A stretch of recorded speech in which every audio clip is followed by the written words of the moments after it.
തീരെ ശരിയല്ലാത്ത വീട്ടിലെ ശരീഅത്ത് പ്രസവം. ഇപ്പോഴാണ് ജനങ്ങൾ അതിനെക്കുറിച്ചൊക്കെ ചിന്തിച്ചു തുടങ്ങിയത്. ശരിക്ക് ഞാൻ പറയും ഇതൊക്കെ നല്ലതാണെന്ന്. ഒന്ന് ചീഞ്ഞേ ഒന്നിന് വളമാകും. ഒരു അസ്മ ജീവൻ കൊടുത്ത് ഈ നാട്ടിൽ എത്തിക്കാൻ ശ്രമിച്ചത് ഒരു വലിയ മാഫിയ സംഘത്തിന്റെ കൊടും ക്രൂരതയെ സംബന്ധിക്കുന്ന രഹസ്യങ്ങളാണ്. ഒരുപാട് അസ്മമാരുടെ ജീവൻ രക്ഷപ്പെടുത്തുന്നതിന് വേണ്ടിയാണ് അസ്മ എന്ന സഹോദരിയുടെ ജീവൻ പൊലിഞ്ഞത്. അതെ, അസ്മ മരിച്ചതുകൊണ്ടാണ് ഇവനെ പോലെയുള്ള കള്ളന്മാരുടെ ഭാവി പദ്ധതികൾ നമുക്ക് ചർച്ച ചെയ്യേണ്ടി വരുന്നത്. ആ കുഞ്ഞായിരുന്നു മരിച്ചതെങ്കിൽ ഇത് ചെവി അറിയാതെ ഇവരെടുത്ത് കുഴിച്ചിട്ടേനെ. കാരണം ഈ സ്ത്രീ ഗർഭിണിയാണ് എന്നതിന് എവിടെയാ തെളിവ്? ഏതെങ്കിലും ആശാവർക്കർമാർക്കറിയാമോ? ഏതെങ്കിലും ഹോസ്പിറ്റലുകളിൽ ഇവർ പോയിട്ടുണ്ടോ? ആ വാടക വീടിന്റെ അകത്തോ പുറത്തോ എവിടെയെങ്കിലും ഒരു ചെറിയ കുഴി എടുത്തിട്ട് മൂടിയനെ. കാരണം ഇവർ മരിച്ചപ്പോഴും ഇയാൾ കുഴിച്ചു മൂടാനാ ശ്രമിച്ചത്. വാടക വീടായതുകൊണ്ട് മാത്രം തലനാരിഴയ്ക്ക് രക്ഷപ്പെട്ടു. ഒടുവിൽ വീട്ടുപ്രസവത്തിനെതിരെ പ്രതികരിച്ചിരിക്കുകയാണ് ആരോഗ്യമന്ത്രി വീണ ജോർജ്. വളരെ സന്തോഷം. ഇങ്ങനെ ഒരു അസ്മ ഉണ്ടാകുമായിരുന്നില്ല. ആഴ്ചകൾക്ക് മുമ്പ് ജനം TV വിഷയം സമൂഹ മധ്യത്തിൽ കൊണ്ടുവന്നതാണ്. മാധ്യമങ്ങളിലൂടെ ശക്തമായി പ്രതികരിച്ചതാണ്. ഇങ്ങനെ ഒരു റാക്കറ്റ് ഇവിടെ പ്രവർത്തിക്കുന്നുണ്ടെന്നും ഈ അവാർഡ് നൽകിയതുപോലെയല്ല ഇനി ഒരുപാട് പേരെ വെള്ള പുതപ്പിച്ച് കിടത്തേണ്ടി വരുമെന്നും നമ്മൾ പറഞ്ഞതാണ്. അപ്പോഴൊന്നും ശ്രദ്ധിച്ചില്ല. മലപ്പുറത്ത് വീട്ടിലെ പ്രസവത്തിനിടയിൽ യുവതി മരിച്ച സംഭവം മനഃപൂർവമായിട്ടുള്ള നരഹത്യയാണ് എന്ന് മന്ത്രി പറഞ്ഞു. ആശാവർക്കർമാരോട് യുവതി മറഞ്ഞു നിന്നിട്ടാണ് സംസാരിച്ചത്. അവബോധമില്ലാത്തത് കൊണ്ടല്ല മറഞ്ഞിരുന്നത്. അവർ ബോധപൂർവം കാര്യങ്ങൾ മറച്ചു വെക്കുകയാണ്. കഴിഞ്ഞ വർഷം 500-ലധികം പ്രസവങ്ങളാണ് വീടുകളിൽ നടന്നത്. ആ വർഷവും ഇതിന്റെ തോതിൽ കുറവ് വന്നിട്ടില്ല. മന്ത്രി വിശദീകരിച്ചു. ആഴ്ചകൾക്ക് മുമ്പ് കോഴിക്കോട് വീട്ടിൽ പ്രസവിച്ച വനിതകൾക്ക് അവാർഡ് നൽകി ആദരിച്ച സംഭവം ജനം TV ആണ് പുറത്തു കൊണ്ടുവന്നത്. അക്വീഷ് എന്ന് പറയുന്ന സംഘടനയാണ് പരിപാടി അവതരിപ്പിച്ചത്. വാർത്തയ്ക്ക് പിന്നാലെ ജനം TV അക്വീഷിനെ കുറിച്ചിട്ടുള്ള മുഴുവൻ വിവരങ്ങളും ആരോഗ്യവകുപ്പിനും മന്ത്രിയുടെ ഓഫീസിനും കൈമാറിയിട്ടുമുണ്ടായിരുന്നു.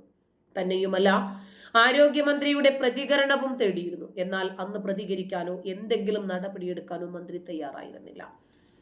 മാസങ്ങൾക്ക് മുമ്പ് തിരുവനന്തപുരം നെയ്യാറ്റിൻകരയിലും സമാനമായ രീതിയിൽ യുവതി രക്തം വാർന്നു മരിച്ചിരുന്നു. കഴിഞ്ഞ 9 മാസത്തിനിടയിൽ 9 കുഞ്ഞുങ്ങളാണ് വീട്ടിലെ പ്രസവത്തിനിടയിൽ മരിച്ചത്. യഥാർത്ഥ കണക്കുകൾ ഇതിലും വലുതാണ്. ശരീഅത്തനുസരിച്ചിട്ടുള്ള വീട്ടിലെ പ്രസവങ്ങൾ മലപ്പുറത്താണ് ഏറ്റവും അധികം നടക്കുന്നത് എന്ന് ആരോഗ്യവകുപ്പും സ്ഥിരീകരിച്ചിട്ടുണ്ട്. വീടുകളിൽ പ്രസവം നടത്താൻ പ്രോത്സാഹിപ്പിക്കുന്ന സംഘങ്ങളും നവമാധ്യമ കൂട്ടായ്മകളും സജീവമാണ്. അടുത്തിടെ വീട്ടിൽ പ്രസവിച്ച കുട്ടിക്ക് ജനന സർട്ടിഫിക്കറ്റ് നൽകിയില്ല എന്ന് പറഞ്ഞ് ചാനലുകളിൽ നിറഞ്ഞു നിന്ന ദമ്പതികൾക്ക് വൻ സ്വീകാര്യത ലഭിച്ചതും ഇതിന്റെ ഭാഗമാണ്. ഗർഭിണിയാണ് എന്ന കാര്യം പോലും ആശുപത്രിയെയോ സാമൂഹിക ആരോഗ്യ കേന്ദ്രങ്ങളിലെ ജീവനക്കാരെയോ അറിയിക്കാതെയാണ് വീടുകളിലെ പ്രസവം നടത്തിപ്പിക്കുന്നത്.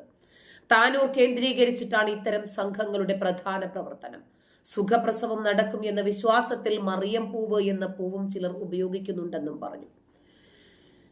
ഗൾഫ് രാജ്യങ്ങളിൽ നിന്നാണ് ഇത് കൊണ്ടുവരുന്നത്. ഗർഭിണിയുടെ കിടക്കയിലോ തലയണയ്ക്കടിയിലോ ഒക്കെയാണ് ഇത് വയ്ക്കാറുള്ളത്. നിലവിൽ മലപ്പുറം ജില്ലയിലെ പല ഭാഗങ്ങളിലും വാക്സിനേഷനെതിരായിട്ടുള്ള പ്രചാരണവും ശക്തമാണ്.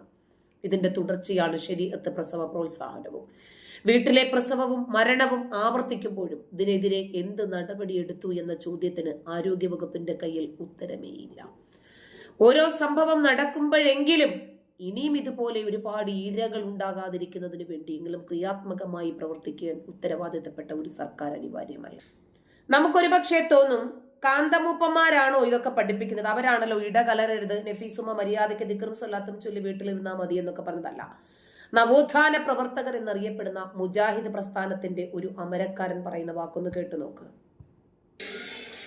അള്ളാഹു അല്ലാത്ത ഒരുത്തന് കീഴ്പ്പെടുകയോ അവൻ പറയുന്നത് അവനും കൂടിയെങ്കിലേ അള്ളാന്റെ പണി മുഴുവനാകുമെന്നോ വിചാരിക്കുന്ന ശിർക്കല്ലേ? ഷിർക്ക് എന്ന് പറഞ്ഞാൽ അള്ളാഹുവിൽ പങ്കു ചേർക്കുക. അള്ളാഹുവിന് തത്തുല്യനായിട്ട് ഒരു സമന്മാരെ ഉണ്ടാക്കുക. അള്ളാഹു അഹദ്, അള്ളാഹു ഏകനാണ്. അള്ളാഹു സ്വമദ്, അള്ളാഹു നിരാശ്രയനാണ്. ലം യലിദ്, അള്ളാഹു ജനിച്ചിട്ടില്ല. വലം യൂലദ്, അള്ളാഹു ആർക്കും ജന്മം നൽകിയിട്ടുമില്ല. വലം യക്കുൻ ലഹു കുഫുവൻ അഹദ്, അവനെ പോലെ ഒത്തവൻ സമനായവൻ മറ്റാരുമില്ല. ഇതാണ് ഇസ്ലാമിന്റെ അടിസ്ഥാന വിശ്വാസം. അതിൽ നിന്ന് വിഭിന്നമായി നമുക്ക് എന്തെങ്കിലും അസുഖം വരുമ്പോൾ ഡോക്ടറെ സമീപിക്കുകയാണെങ്കിൽ അള്ളാഹു എന്തോ കുഴപ്പത്തിലാണ് നമ്മളെ സൃഷ്ടിച്ചിരിക്കുന്നത് എന്ന് വരുമല്ലോ. അള്ളാഹു നമുക്ക് അപ്പപ്പോൾ ആവശ്യമുള്ളതെല്ലാം നൽകുന്നു എന്നാണ് ഇവരുടെ വിശ്വാസം. അതായത് വീണ് കൈ ഒടിഞ്ഞു കഴിഞ്ഞാൽ പ്ലാസ്റ്റർ അള്ളാഹു തന്നെ ഇട്ട് തരും. ഓക്സിജൻ കുറഞ്ഞാൽ അള്ളാഹു തന്നെ ഓക്സിജൻ ഇറക്കി തരും. കണ്ണിന് കാഴ്ച കുറഞ്ഞു കഴിഞ്ഞാൽ അള്ളാഹു കണ്ണട കൊണ്ടുവന്ന് ഫിറ്റ് ചെയ്ത് തരും ജിബ്രീൽ മുഖേന. ഇതൊക്കെയാണ് ഇവരുടെ വിശ്വാസം. എങ്കിൽ എന്റെ വിചാരം, എന്റെ കുഞ്ഞിനെ പൂർണ്ണതയോടുകൂടി സൃഷ്ടിച്ച് എല്ലാ വാക്സിനേഷനും കൊടുത്ത് പുറത്തേക്ക് കൊണ്ടുവരാൻ അള്ളാഹു മാത്രം മതി. പോരാ, അള്ളാന്റെ കൂടെ ഡോക്ടർമാരും ഗൈനക്കും കൂടെ കൂടണമെന്നാണ് വിചാരമെങ്കിൽ അത് ശിർക്കാണ്, കൊടിയ ശിർക്കാണ് എന്ന് വിശ്വസിക്കുന്ന ആളാണ് ഞാൻ. നിങ്ങൾ എങ്ങനെ വിശ്വസിക്കണമെന്ന് എനിക്ക് നിർബന്ധമില്ല. ഞാൻ അങ്ങനെ വിശ്വസിക്കുന്നത് കൊണ്ട് ഞാൻ എന്റെ ഭാര്യയോ എന്റെ മക്കളോ എനിക്ക് സ്വാതന്ത്ര്യമുള്ളയിടത്തുള്ള പെൺകുട്ടികളോ ഗർഭം ധരിച്ചാൽ ഒരു ഡോക്ടറെയും കാണാൻ സമ്മതിക്കില്ല. കാരണം ഞാൻ അവരോട് പറയും അത് ശിർക്കാണ്. ഒരു വാക്സിനേഷൻ കൊടുക്കാൻ പാടില്ല. അത് കൊടുക്കുന്നതോടുകൂടി അള്ളാഹ്ക്ക് വിവരമില്ലാതെ ഇല്ലാത്തത് കൊണ്ട് വേറൊരുത്തന്റെ സാധനം കൊടുക്കുകയാണല്ലോ, അപ്പോഴും അത് ശിർക്കാണ് എന്ന് വിശ്വസിക്കുന്ന ആളാണ് ഞാൻ. നിങ്ങൾ എങ്ങനെ വിശ്വസിക്കണമെന്ന് ഇന്ന് രാത്രി പോയി കിടക്കുന്നതിന്റെ മുമ്പ് ആലോചിച്ച. ഇതിലും വലിയ മോട്ടിവേഷൻ ഏതാണ് ഇവർക്ക് വേണ്ടത്? ഇവര് സമൂഹത്തിൽ എന്തോ നവോത്ഥാനം ഉണ്ടാക്കാൻ വേണ്ടിയിട്ട് വന്നവരാണെന്നാ പൊതുവെ പറയാറ്. മുജാഹിദ് പ്രസ്ഥാനം കേരളത്തിൽ 1930കളിലാണ് സ്ഥാപിതമാകുന്നത്. അന്ന് തന്നെ ഇവരുടെ ലക്ഷ്യം മുസ്ലിം സ്ത്രീകളെ പുരോഗതിയിലേക്ക് കൈപിടിക്കുക എന്നതായിരുന്നു. സ്ത്രീകൾക്ക് പള്ളിപ്രവേശമില്ലാതിരുന്ന ഒരു കാലഘട്ടത്തിൽ മുസ്ലിം സ്ത്രീകൾക്ക് വിദ്യാഭ്യാസവും പള്ളിപ്രവേശവും നമസ്കരിക്കാനുള്ള സൗകര്യവും പിൻവാതിൽ സംവരണവും ഒക്കെ ഒരുക്കിയത് ഞങ്ങളാണ്. ഇതൊക്കെയാണ് ഇവർ പൊതുവെ പറയാറുള്ളത്.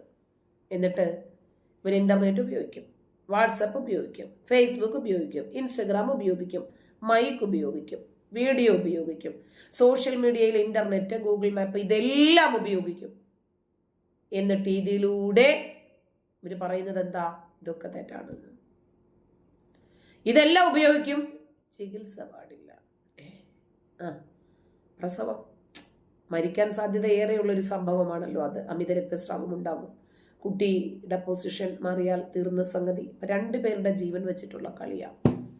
നൈസായിട്ട് ഇവർക്ക് താല്പര്യമില്ലെങ്കിൽ വേറൊരു കിളുന്തിനെ കെട്ടണമെങ്കിൽ അതിനെ ഒഴിവാക്കാനും പറ്റിയ അവസരവും കൂടി ഉണ്ടല്ലോ.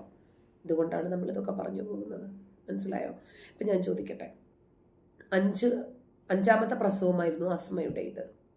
ഇവര് ഗർഭിണിയാണ് എന്ന വിവരം ഒരാൾ പറഞ്ഞിട്ടില്ല. ആ കുഞ്ഞിനായിരുന്നു അപായം സംഭവിച്ചിരുന്നതെങ്കിൽ ആരെങ്കിലും അറിയുമായിരുന്നോ ഈ സംഭവം? പാരമ്പര്യ വൈദ്യം, പ്രവാചകൻ പഠിപ്പിച്ച വൈദ്യം, യൂട്യൂബ് വൈദ്യം, അക്യൂപങ്ചർ പ്രാക്ടീസ്, എന്തുവാ ഇവര് ലോകം അംഗീകരിക്കാത്ത, ഇന്ത്യ ഗവൺമെന്റ് അംഗീകരിക്കാത്ത ചികിത്സാ പദ്ധതിയൊക്കെയാണ് ഇവർ കൊണ്ടുവരുന്നത്. അക്യൂപങ്ചർ ആരാ അംഗീകരിച്ച? സർക്കാരിന്റെ അംഗീകാരമുള്ള ചികിത്സാ രീതിയാണോ ഇതൊക്കെ?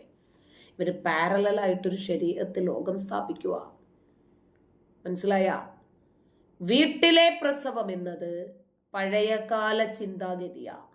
ആധുനിക ചികിത്സാ രംഗം തീർച്ചയായും നമുക്കറിയാം വ്യവസായവൽക്കരിക്കപ്പെട്ടിട്ടുണ്ട്. പക്ഷേ അതിനെതിരെ ശക്തമായി പൊരുതേണ്ടത് വ്യാജ വൈദ്യത്തെ കൂട്ടുപിടിച്ചിട്ടല്ല.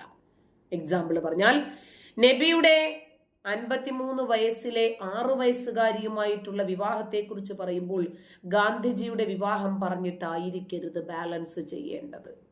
നന്ദി.